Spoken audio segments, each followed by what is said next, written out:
गांव के उत्तर दिशा में एक पुराना लेकिन सुंदर सा घर था, जहां हर कोना रिश्तों की गर्माहट से रोशन रहता था। उस घर में रहती थी सीमा, एक मासूम लेकिन भावुक लड़की जिसकी उम्र अभी 18 वर्ष की थी। उसकी मां शारदा देवी एक दृढ़ नारी थी और उसकी बड़ी बहन रश्मि सौम्यता और त्याग की मिसाल। रश्मि की शादी 4 साल पहले पटना में रहने वाले अमित से हुई थी। अमित एक स्कूल में गणित का शिक्षक था, शांत, सौम्य और बेहद विनम्र। जब भी वह मायके आता, साथ में ढेर सारी मिठाइयाँ, खिलौने और सीमा के लिए किताबें लाता। सीमा की नजरों में अमित एक आदर्श पुरुष था। कभी कभी वो भगवान से प्रार्थना करती, भगवान मेरा पति भी जीजा जैसा ही देना।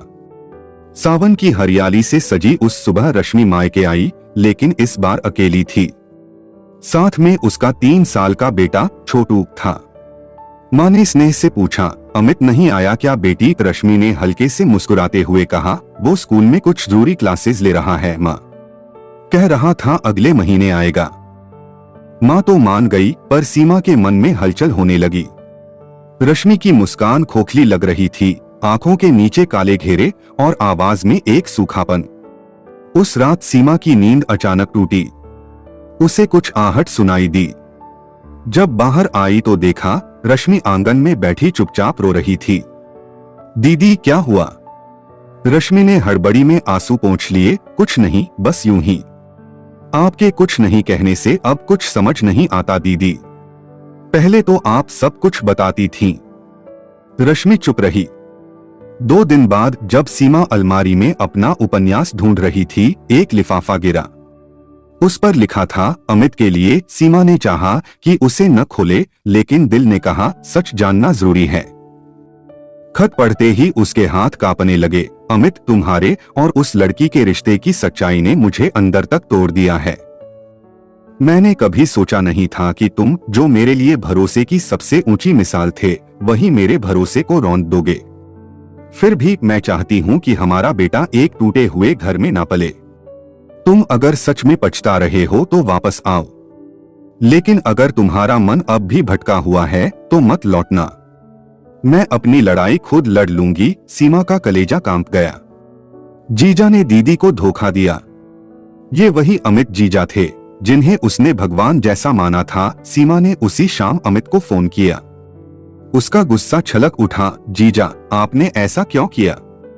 आपने दीदी को क्यों तोड़ा? कुछ पल खामोशी रही, फिर अमित की आवाज आई, भारी और टूटी हुई, सीमा, मैं शर्मिंदा हूं। मुझसे बहुत बड़ी गलती हो गई। गलती? ये गलती नहीं थी जीजा, ये गुनाह था। दीदी सब जानती हैं, फिर भी उन्होंने आपको माफ किया। क्यों? क्योंकि वो मुझसे अब भी प्यार करती हैं। और शायद इसलिए भी कि उन्हें हमारा बेटा टूटता हुआ नहीं देखना था। सीमा रो पड़ी। आपने उनका क्या हाल बना दिया है। उनकी आंखों में अब भी आंसू हैं, लेकिन वो किसी से कुछ नहीं कहती। 3 दिन बाद अमित गांव आ गया, पर इस बार ना मिठाई थी, ना मुस्कान। वो सीधे रश्मि के पास गया और कहा, रश्मि, माफ कर सको तो माफ कर दो। रश्मि ने उसकी आंखों में देखा और सिर्फ इतना कहा, तुम्हें माफ कर चुकी हूं अमित, पर भरोसा दोबारा बनाने में समय लगेगा। माँ ने पूछा, बेटा आखिर ऐसा क्यों किया तूने? अमित ने आंखें नीची कर ली। माँ जी, शायद मैं अपनी ही ताकत और रिश्ते की अहमियत को भूल गया था। ऑफिस की एक महिला मेरे करीब आ गई थी। शुरू में लगा बस दोस्ती है, लेकिन धीरे धीरे मैं बहक गया। रश्मि ने मुझे नहीं टोका, बल्कि खुद को अलग कर लिया।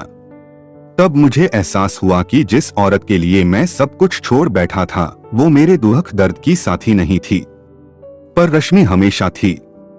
अमित ने सीमा से भी माफी मांगी। सीमा, तुम मुझे बहुत मानती थीं। तुम्हारा भरोसा तोड़ने के लिए मैं खुद को कभी माफ नहीं कर पाऊंगा। सीमा की आंखों में अब भी आंसू थे, लेकिन उसने कहा, आपकी गलती बड़ी थी जीजा, लेकिन दीदी की माफी उससे भी बड़ी है। उसे बेकार मत जाने देना। अमित ने उस दिन वादा किया, मैं अब वही अमित बनकर दिखाऊंगा जो रश्मि का हक है। धीरे धीरे सब कुछ सामान्य होने लगा। अमित ने खुद को पूरी तरह बदल दिया। अब वो हर महीने रश्मि को मायके लाता, छोटू के साथ खेलता और सीमा को भी पढ़ाई के लिए प्रेरित करता। एक दिन सीमा ने अपनी डायरी में लिखा, मैंने सोचा था जीजा कभी बदल नहीं पाएंगे, लेकिन दीदी की माफी ने जैसे उन्हें नया जीवन दे दिया। मैंने जाना कि रिश्तों में ताकत प्यार से ज्यादा माफी में होती है। अब जब भी कोई पूछता आखिर जीजा ने ऐसा क्यों किया, तो सीमा बस मुस्कुराकर कहती, कभी कभी इंसान गलती करता है, लेकिन उसे सजा नहीं, समझ की जरूरत होती है। दीदी ने उसे समझा, माफ किया, और यही सबसे बड़ी जीत थी एक औरत की। दोस्तों, आप सबका इस कहानी के बारे में क्या राय है, प्लीज कमेंट करके हमें जरूर बताएं।